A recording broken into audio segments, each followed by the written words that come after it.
separate the patient with a TMD and the patient with a non-TMD. The patient can have orofacial pain,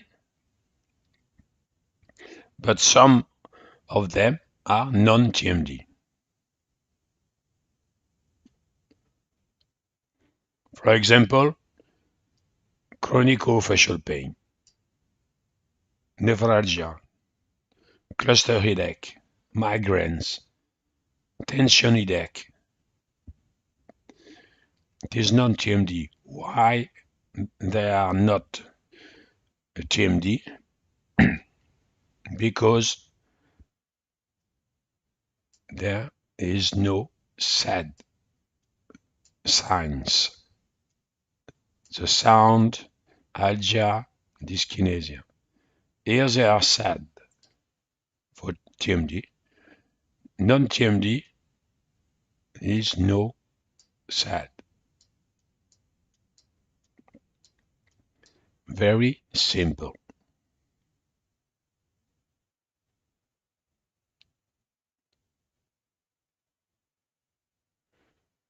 And in this non-TMD category, we can have neuralgia, migraine, otitis, sinusitis, dental infection, fibromyalgia, and so on.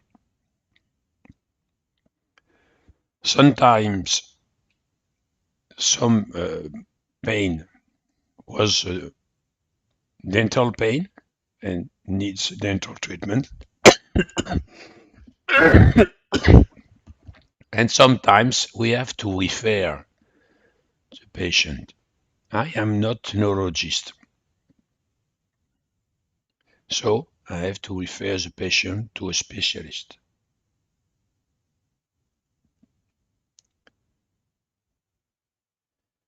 And sometimes to a specific center of treatment of chronic pain.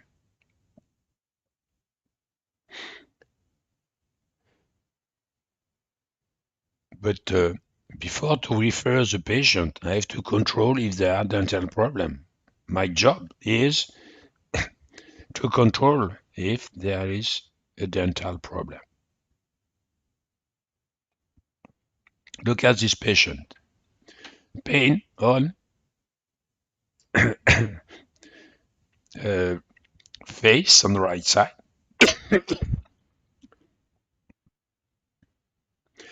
The pain is increased by the mastication. It is a sign of TMD. And the patient came with this wonderful splint. It is a soft splint.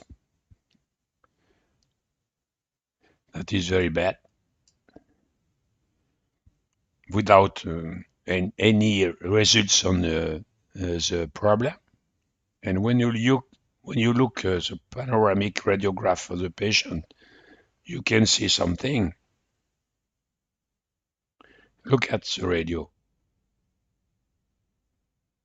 You can see caries.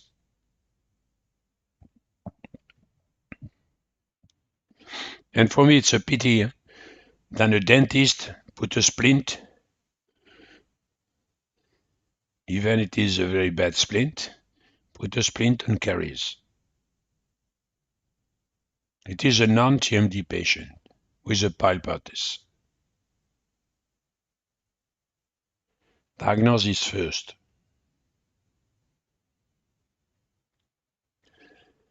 This patient had painful palpation on cervical area. I palpate this area. Pain. Oh, pain.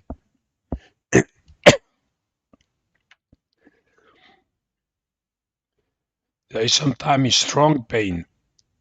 Few minutes crisis on the left temporal area. And frequent occipital headache. Non-related to mandibular function. And the mandibular function is not so bad. On this part, you have the diagram of Farah. I suppose that you know, but I have to describe it quickly. Diagram of Farah. What is it? It is an assessment of the open movement. The patient opened 43 millimeters. The left lateral occlusion is 9 millimeters. And the right lateral occlusion is 8. The diagram of Farah is very important in the clinical examination. And you have to do it. And to note it, the file of the patient. 43 millimeters is quite normal. The limitation start under 40 millimeters. Limitation start under 40 millimeters. I would like to be sure that you understand, because my voice is not perfect.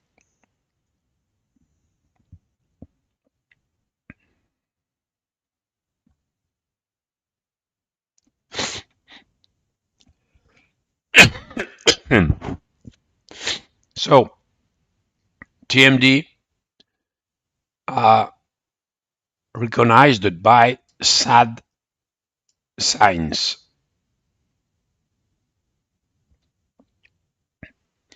But there are different forms of TMD.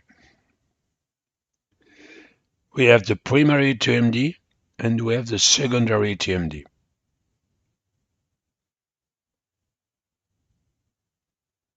Look at this patient. The Farah diagram is strong limitation. 33, yeah, sorry. 33 millimeters, strong limitation. Lateral occlusion left 8 millimeters, lateral occlusion right 6, little bit limited. 6 is little bit limited. 8 is quite normal.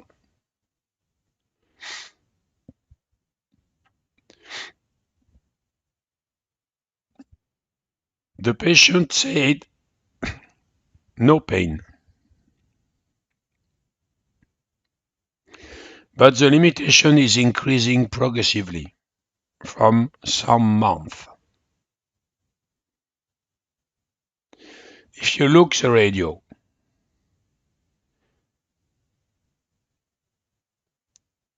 you have to observe the morphology of the condyle, okay, quite normal on the both sides.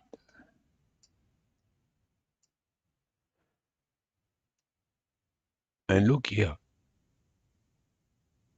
the coronoid process. Look here, coronoid process.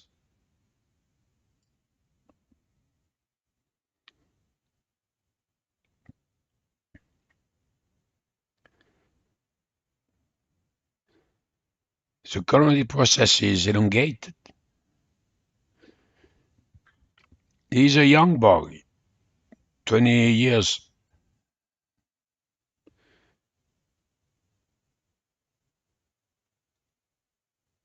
It is a elongation of coronoid process, Langenbeck syndrome, bilateral. It is not a problem of occlusion. It is not a problem of TMG. It is not a problem of muscles.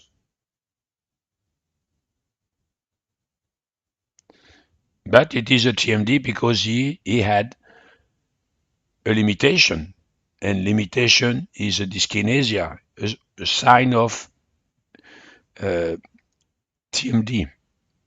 So this patient has a TMD, but it is not a functional TMD. It is a TMD caused by a disease of bone growth. And the treatment is not occlusal adjustment, it is not splint, It is not exercise. It is not injection of toxin. It is surgery with a very good prognosis. And we can see the open after a few weeks.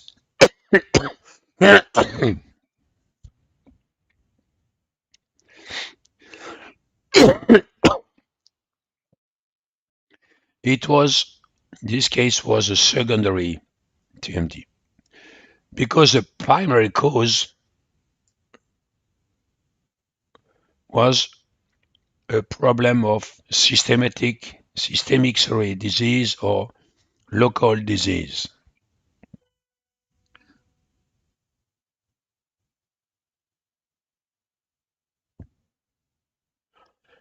And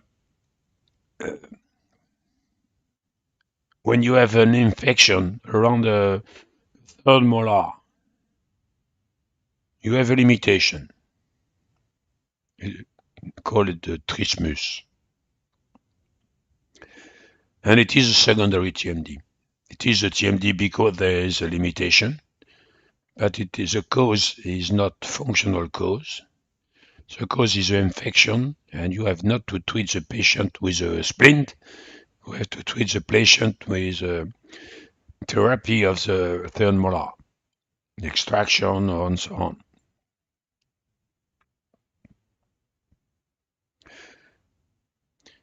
To go to the etiologic treatment if you can.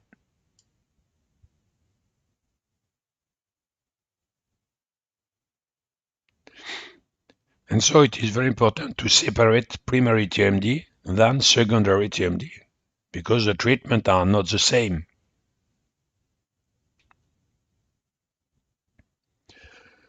Here it is a limitation in relation with an infection of the third molar, limitation 15 millimeters. Very classical.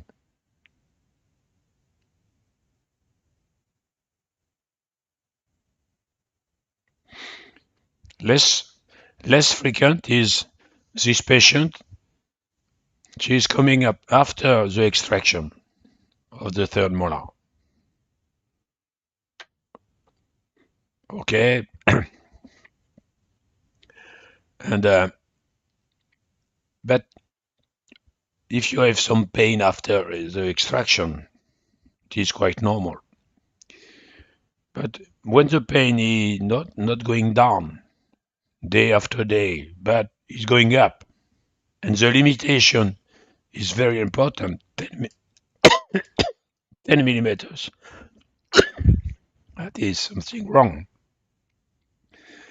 The radiographic panoramic show here the vestibular teeth, which was not extracted. She it jump into the soft tissues. Yeah, it is a TMD because there is a limitation, but it is a secondary term.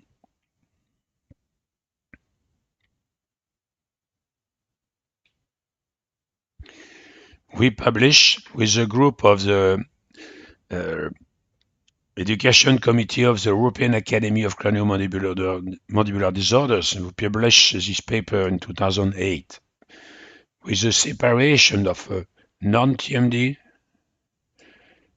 TMD, and specific TMD. Specific TMD is a secondary TMD,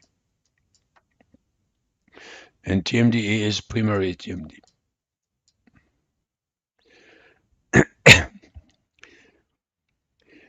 But this paper was not uh, taken account for the publication of the DC TMD rules.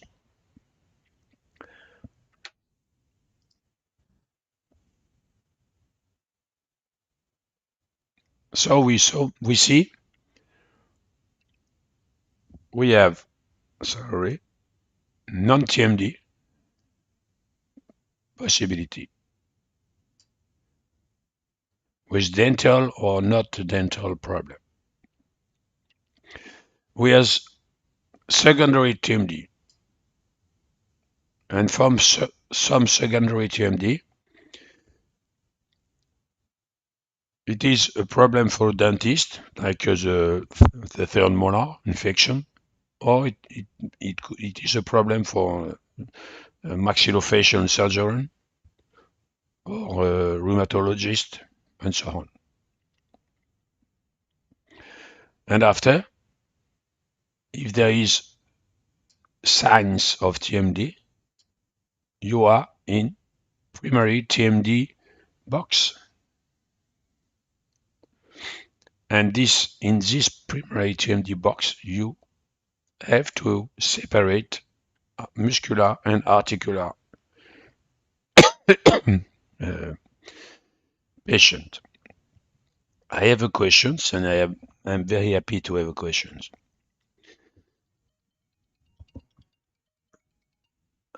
Are there mathematical correlation between lateral occlusion and mouth opening in Farah diagram? Okay, Farah, it is not Farah because there are the two guys. There are Farah and Farah, but here it is Farah. And um, I said there are a relation. The coefficient is 4 or 5. For example, if you have 10 millimeters on lateral occlusion, you could have 50 millimeters to opening. So the lateral occlusion equal the opening movement by coefficient 5 or 4. Depends of the study.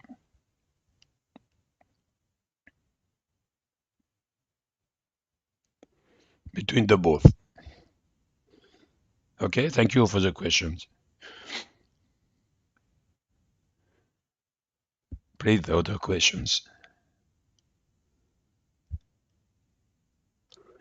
So we have to separate muscular and, sorry, the mouse is too sensitive. Separate muscular and articular forms. Okay, but in our categories trees, there are all other branches. For example, we have parafunctions. And in the parafunction, there are some different form of parafunctions, but we have excessive bruxism. Bruxism is not a TMD.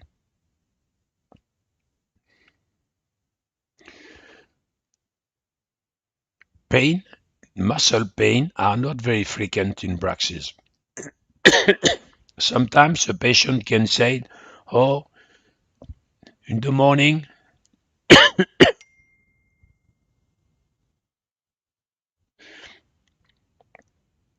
I feel a little bit fatigue in my muscles, but it is not really pain.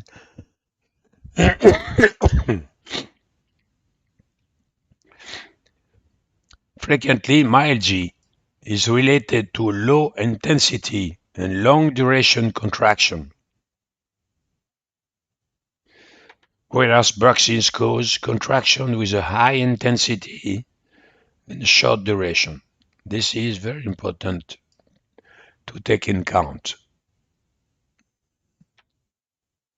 So bruxism is not really a TMD, but we have to diagnose the patient of bruxism. That does not mean that we have to treat other bruxism. I am interested specifically to the excessive bruxism, and I call it bruxer. The regular bruxism is normal.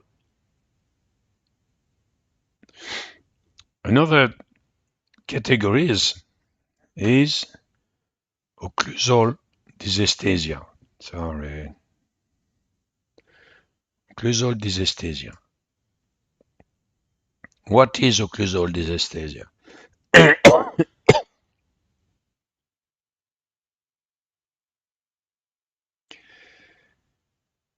It is an occlusal consciousness exacerbated. The patient is focused on his occlusal contacts.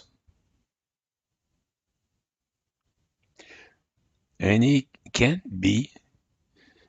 become crazy with this.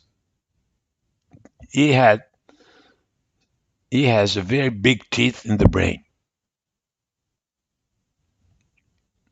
And first, we have to be careful to not create in our patient this occlusal phobia, which is very difficult to discover. And occlusal dysesthesia is not a TMD. Is it a psychologic disease?